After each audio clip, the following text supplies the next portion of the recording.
Hey guys, so today I'll be talking about the average day in the life of an Amazon Transportation Area Manager. Now, I no longer work at Amazon, but I did work there from 2019 to 2021. So just, recalling on my day-to-day experiences of what I did as a TAM, Transportation Area Manager. So first things first, I walk in the door at 8 a.m. I worked a Monday through Friday shift. Monday through Friday, 8 to 5. I'd walk in, go through security, like a little fake TSA. And I walk in and they're checking for, items that aren't allowed. Managers at the time were the only people that could have their phones at Amazon. And we had to have a special sticker on the back of our phone to differentiate, hey, I'm a manager and I can have my phone. So go through security. And then I would pass the VOA board, Voice of Associate. It's a big, dry erase board that's the size of a wall. And the VOA board, the purpose of it is for any Amazon associate, they can remain anonymous, where they could put their name and they could put any questions, complaints, comments, criticisms, complaints, critiques that they've experienced or they're seeing at Amazon. And all of the managers have 24 hours to post a response. So first thing I do when I hit the door, I walk past the VOA board to see if any of the transportation team have put any concerns on there so I can have a mental note. And I would actually carry around like a notepad in my vest and write it down, because I knew that at 9 a.m. when we had our deep dive meeting of all the managers, we would meet at the VOA board, discuss all of the complaints, comments, questions, and we'd answer them. That's Amazon policy. So as soon as I come in at 8 a.m., I'd walk past that board and make sure that nothing pertaining to my team was on there, so I could have a mental note of how I would respond. So I do that, and then working in transportation, we worked outside in the guard shack.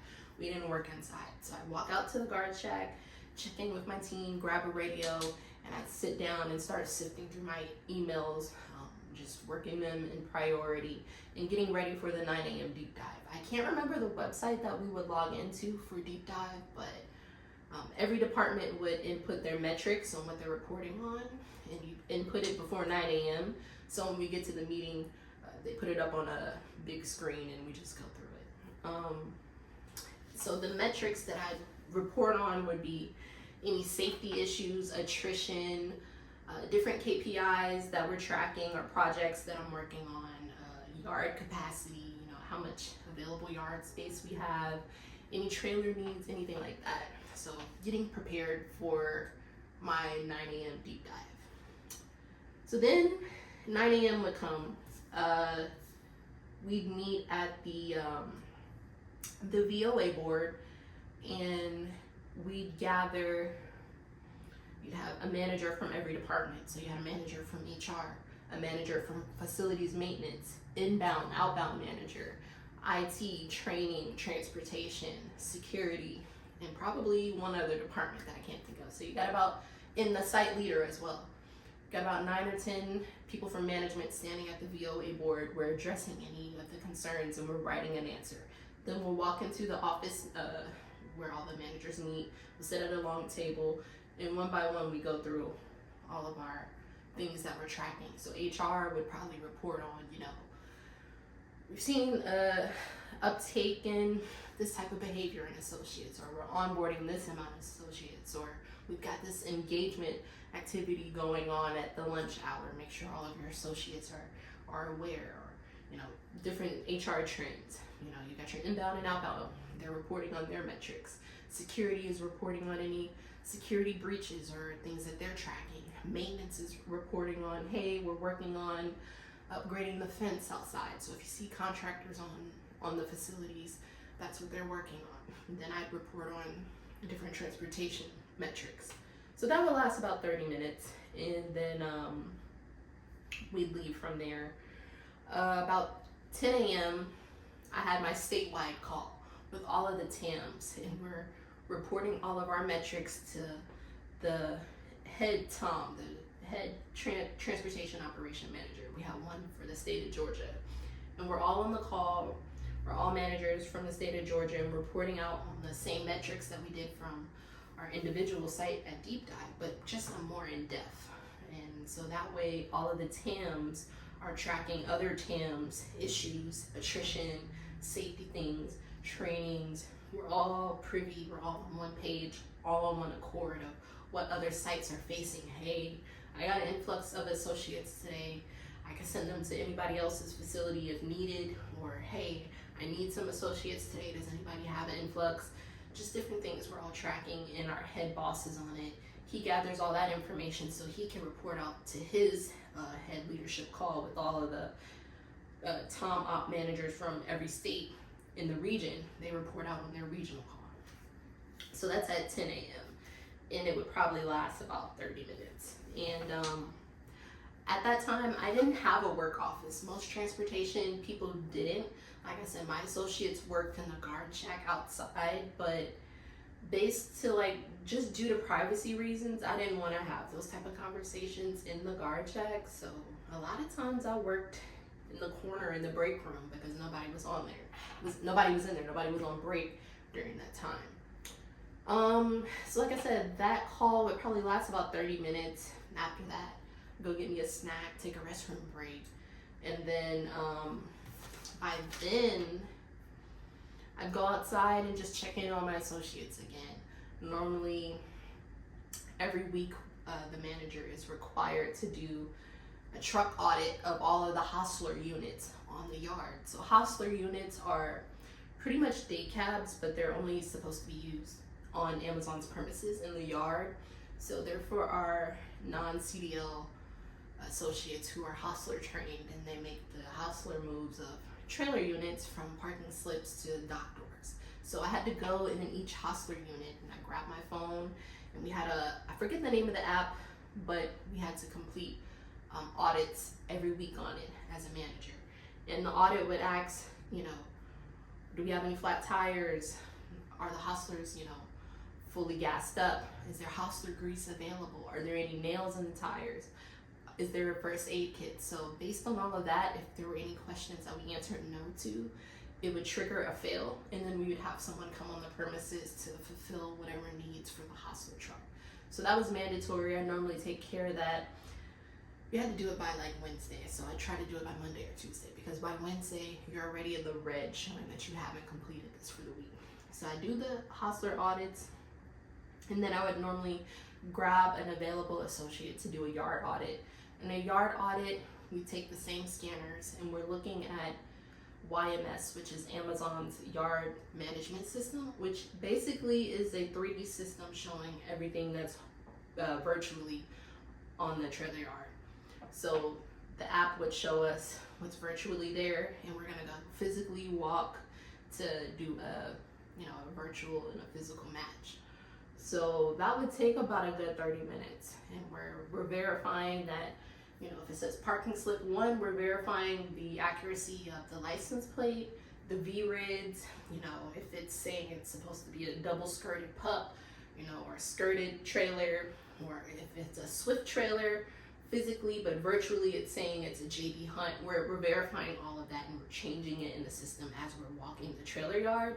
And we're also looking at the trailer yard for garbage, especially nails and things of that stuff, anything that can damage any of the hostlers, any of the trailers. So that would take about a good 30 minutes. By that time, it would be lunch. Yeah, and I'd be tired. So a lot of times I took my hour lunch. I always took it pretty much, and I'd go off site and take it. Sometimes I take my associates out, sometimes I cater lunch, but I always took my hour-long lunch. By the time I came back, by 1 o'clock, I started working on my labor planning. Labor planning, making sure that everybody is labor tracking. If they're supposed to be making hostler moves, they're labor tracked to the hostler truck. If they're supposed to be working the guard shack, checking in and out trailers, that they're physically labor tracked to that. And if they're working on trainings and K-nets, making sure that they're labor tracked to that. So just going over my labor tracking, and also going over making sure everyone has completed trainings and KNETs. If you've ever worked at Amazon, you know that Amazon rolls out new policies, new trainings every week. And there are actual trainings that the associates have to log on to KNET, watch the little videos, complete the quizzes, and pass the assessment. So we get, scored on that, who's up to date with training, who's not up to date. So making sure that everyone is up to date, and if they're not, pulling them to the side, making sure that they can grab their laptop and going ahead and knocking those out. And then by 2 o'clock, I'm probably still working on labor planning, building out a go schedule. A go schedule, which is really just me allocating time for the following week for voluntary time off, VTO, and VET, voluntary extra time. Making sure everyone is up to date with, their CDL requirements. CDL associates have to have different endorsements, certifications that expire, their med cards, making sure that everyone is up to date. And I'd say by like 3 p.m., just checking in with my leads. My leads they were L4 hourly associates that reported directly under me. So they were almost like a manager, but they were hourly. And just making sure that, the shift is running smoothly, making sure that they send out the end of shift, and making sure, that everything that they said that was supposed to transpire when they sent out their startup shift transpired. And just checking in with them. And by 4 p.m., I'm just on my trailer yard observing hostler moves, observing the safetiness of the yard. Whether it's I'm observing how a third-party contractor by, Swift, JB Hunt, whoever, making sure that they're moving as they should on the trailer yard, and making sure that the associates are as well. So that's the last part of the day, really. Sometimes I would hop in and complete check-ins and check-outs at the guard shack. This is prior to Amazon onboarding their ALPR system, the automated license plate reader. Kind of launched around December of 2019, but prior to that, the associates would have to stand at the guard shack and manually check in every trailer that hit the yard. So they'd have to check in, grab the BOL, make sure it matches everything on the computers, type in the license plate for the day cab, type in the license plate for the trailer, put in the information of the type of trailer, where it's coming from, where it's going to. All of that was done manually.